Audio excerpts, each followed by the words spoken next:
সেই দাবিটাকে আসলে নতুন কোনো বিশৃঙ্খলার দিকে ঠেলে দেবে কিনা? ধন্যবাদ। এটা তো আমরা আমাদের পুরনো দাবি।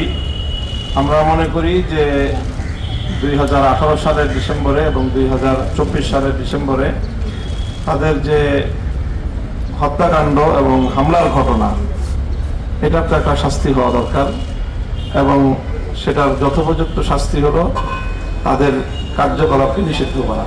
সেই জায়গা থেকে আমরা সরকারের কাছে বৈঠকে আমরা আহ্বান জানিয়েছি এবং আজকেও আমরা সংবাদ সম্মেলনের মাধ্যমে আমাদের সেই দাবির কথা আমরা পুনর্ব্যক্ত করছি। এখানে কোনো ব্যক্তির উপর নিষেধাজ্ঞা আরোপের দাবি করা হয় নাই। আমরা সাতপন্থীদের যে সামষ্টিক যে সাংগঠনিক যে কার্যকলাপ, তারা সম্মিলিত যে কার্যকলাপ পরিচালনা করছে, যাদের আয়োজনে হামলা হত্যাকাণ্ড সংঘটিত হয়েছে, সেটাকে নিষিদ্ধ করার দাবি জানাচ্ছি। আর সেই সাথে আগাগোড়াই আলেমদের পক্ষ থেকে বলা হয়েছে যে তবলিগের কাজ, যে বিতর্কটা ভারতে তৈরি হয়েছে সেই বিতর্কটা যেন বাংলাদেশে টেনে আনা না হয়। বাংলাদেশে সকলে মিলে যেন সম্মিলিতভাবে তবলিগের কার্যক্রমটা পরিচালনা করা হয়। আমরা অব্যাহতভাবে আমাদের সেই আহ্বান জানিয়ে যাচ্ছি। এখনো যারা ওখানে বিচ্ছিন্নভাবে কাজ করছে তাদের প্রতি আমাদের উদাত্ত আহ্বান যে এখানে তবলিগের শীর্ষ মুরব্বীরা, আলেম ওলামা যারা তবলিগে আগাগোড়াই নেতৃত্ব দিয়ে থাকেন, যারা আলেম না তারা আলেমদের থেকে নেতৃত্ব থেকে বিচ্ছিন্ন হয়ে তারা ভারতের একজন লোকের বিতর্কিত সিদ্ধান্তের অনুসরণ করছেন বলেই এই বিভক্তিটা তৈরি হয়েছে। কাজেই ভারতের বিষয়টা ভারতে রেখে বাংলাদেশের সকলে যদি মিলেমিশে কাজ করে তাহলেই কিন্তু সমস্যার সমাধান হয়ে যায়। জি, মাইক্রোফোনগুলো সামনে দেন, মাইক্রোফোনগুলো দূরে তো এই মাইক্রোফোন কোনো উনি ওখানে গেল তো আর পেছনে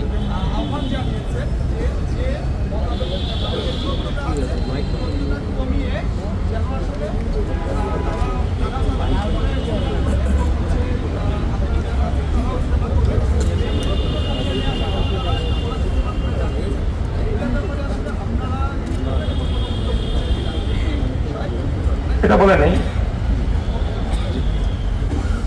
বিষয়টা হলো যে এটাই তো ছিল পরিবেশ 17 ডিসেম্বরের আগ পর্যন্ত, এবং রাষ্ট্রীয়ভাবে সরকারি উদ্যোগেও এটা একটা সিদ্ধান্ত ছিল যে মীমাংসা হবে।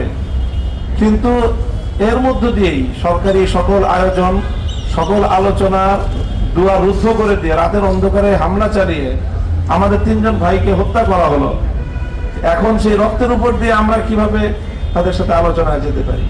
এই জন্য আমরা বলছি বারবারই যে আলোচনার জন্যই তো আমরাই উদ্যোগ নিয়েছিলাম এবং আমরা এখনো আলোচনা চাই। কিন্তু কথা হলো যে হত্যাকাণ্ডের বিচার তো করতে হবে।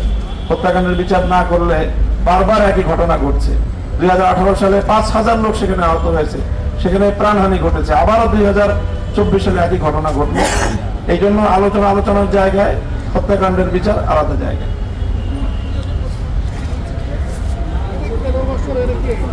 মাইক্রোফোন দেন।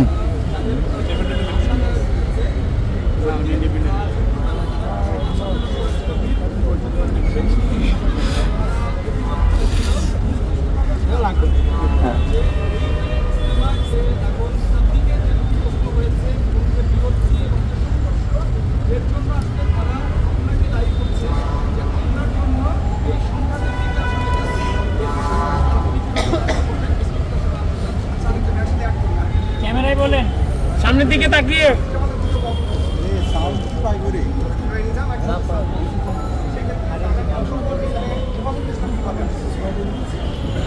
এখানে প্রথম কথা হলো যে তারা তাদের পক্ষের কথা বলবে।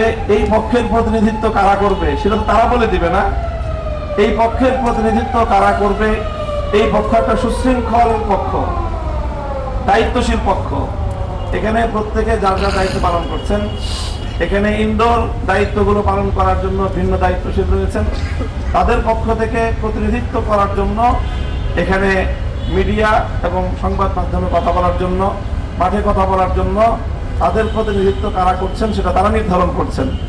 কাজেই এই কথাটা সম্পূর্ণই অমূলক এবং অযৌক্তিক একটি কথা যে অপর পক্ষ তারা আলোচনার জন্য এই পক্ষের প্রতিনিধি ঠিক করে দিবে, সেটার তো কোনো যুক্তি থাকতে পারে না।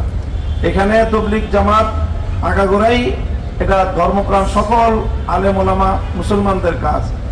তো যদি ধর্মীয় কাজ হয়ে থাকে তো ধর্মবেত্তাদেরকে আপনি মাইনাস করে বাদ দিয়ে তারপরে আপনি ধর্মীয় কাজ করতে চান, এটাই তো একটা বিভ্রান্তি। এই বিভ্রান্তি তো আমরা সমাধান এবং এই বিভ্রান্তি তো আমরা সংশোধন করতে চাই।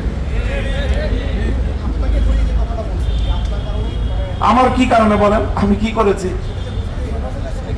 হেফাজতে ইসলামের কথা আমি আবারও বলছি যে এখানে আলেম ওলামা হিসাবে তারা পরিচয় আসছেন, আলেমদের প্রতিনিধিত্ব করছেন। তারা যদি কাজটা ইসলামী কাজ হয়ে থাকে তো ইসলামী কাজে নেতৃত্ব দিবে কারা, সিদ্ধান্ত দিবে কারা, ফয়সালা দিবে কারা? কোরআন সুন্নাহর এলেম যাদের কাছে আছে তারাই তো এই বিষয়ে মীমাংসা এবং সিদ্ধান্ত দিবে। আমাদের এই পক্ষের তাবলীগের যারা মুরব্বী আছেন তারাও সকলে আলেম, এবং সেই আলেমরাই নির্ধারণ করছেন যে কোন কাজটুকুর প্রতিনিধিত্ব কারা করবে। আর অপর পক্ষে যারা আছে বাংলাদেশের উল্লেখযোগ্য কোনো আলেমই তাদের সেখানে নেতৃত্বের দায়িত্বে নাই। এই জায়গাটা ঠিকই তো তারা বিভ্রান্তির পথে গিয়েছে।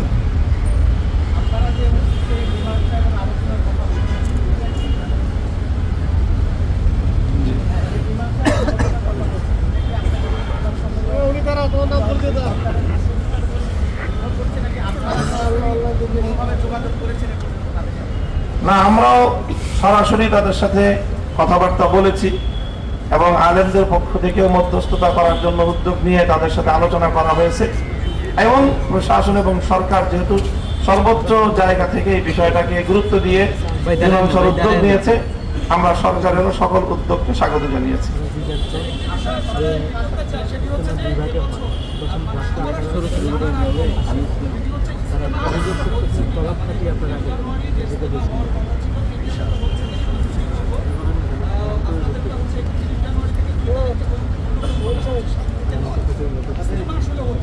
একত্রিশে জানুয়ারি থেকে প্রথম পর্বের ইজতেমা হচ্ছে ইনশাআল্লাহ।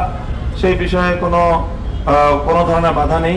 তার কার্যক্রম ইনশাআল্লাহ প্রস্তুতি চলছে এবং আরো পুরোদমে শুরু হয়ে যাবে।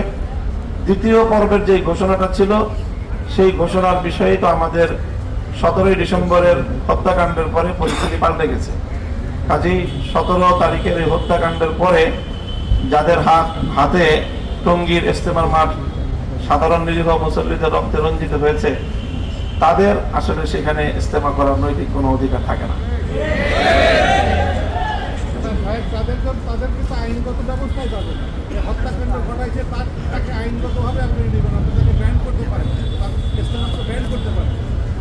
না, তো যদি আপনি হত্যাকারীর বিরুদ্ধে আইনানুগ ব্যবস্থা নেওয়া হয় তো হত্যাকারী আবার কিভাবে ইজতেমা করে সেটা প্রশাসনের কাছে আমরা দাবি জানাচ্ছি।